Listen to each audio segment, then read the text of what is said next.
Kids, don't try this at home. Any of it. Story time, and by popular request, how I met Marius and how he ended up living with me over the summer. It's actually more of a how I befriended my Marius story. The meeting isn't the fun part. The fun part didn't happen until 2 weeks after I'd taken him home. This, by the way, is one of the things you should not try at home. Don't let complete strangers move in with you just because they have really, really sweet puppy dog eyes. He could have been a serial killer for all I knew. I mean, he wasn't, but still. So Marius is sleeping on my couch, and I'm like, well, I should give him space. He's been through a lot. I don't want to overwhelm him. Except for Marius, in case you didn't know, tends to assume that everything is his fault. So he thinks that I'm regretting asking him to stay with me, and that then he tries to give me space and not be around too much. Obviously, I think it's him needing space. Y'all know where I'm going with this. It's like some giant whirlpool of awkward. We're basically saved by the bell, ringtone, whatever. My mom called to hire us to help her move out of my childhood home. Marius and I ended up cleaning out an entire attic for a pizza, the state of the labor market, I'm telling you. And for the record, Marius is a far braver man than I will ever be. So many spiders. But you know, free food is free food, so we did our part and cleaned out all of my childhood from the attic and gorged ourselves on pepperoni supreme and carted ourselves back home to our apartment. All was well. Or so we thought. Dun dun dun! Here's the thing. We don't actually know how this thing got in. Was it climbing on one of our coats? Had it stowed away in a pocket or bag? Did it just follow us home? No idea.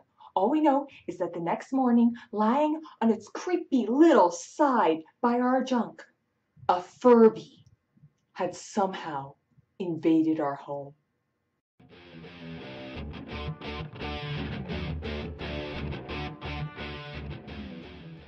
For those of you who don't know, and yeah, I thought everyone knew too. I had no idea that this was even possible. But Marius was innocent until this point. This is a Furby. They're supposedly children's toys from the 90s, and they are possessed. They cannot be stopped. They just keep crooning devil speak in the middle of the night, no matter what you do. Possessed. It took 3 days to get Marius on my side to join forces against it. He thought we could just take it back to my mom or toss it in the trash or something. Then, the first night, he has horrible nightmares from the thing staring at him all night long. Next day, he takes out the batteries. And then that night, he screams bloody murder at 1:30 in the fucking morning, because guess who's blinking those soulless plastic eyes up at him by the floor by the couch? Yeah, you guessed it. He hid in the bathroom for the rest of the night. Third night, I open my door 5 minutes after going to bed to a terrified Marius declaring, "I've come to sleep with you." Kids, pro tip, don't tell that to your roommate. It's weird. Anyway, that morning it was decided we had to destroy the Furby. That weekend, we pulled out all the stops. We tried taking it apart. Turns out, Marius and I are shit with a screwdriver. We tried drowning it. We tried feeding it to the neighbor's really huge, horrible, scary dog that I hate.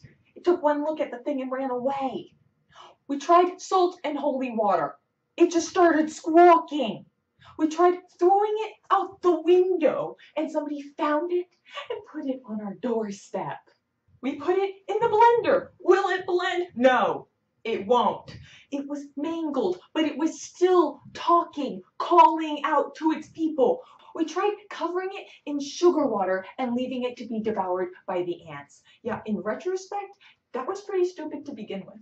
Finally, Marius actually tried to beat the thing apart with a metal bat. So after we tried literally every trick in the book, there was only one option left. Kill it with fire. Turns out fire is a pretty good way to destroy malleable toys. But it's also a pretty good way to set the rest of your kitchen on fire. Which means really painful wailing fire alarms and sprinklers. And long story short, that is how we both ended up temporarily homeless and sitting on the curb outside of Combeferre's apartment, wet and smelling of burnt plastic. Combeferre, in big damn hero style, arrived in the nick of time and lent us clothing and a place to crash. The moral of the story is there are some things you cannot share without ending up liking each other, and knocking out a demonic Furby is one of them. Ba-da-ba-ba-ba.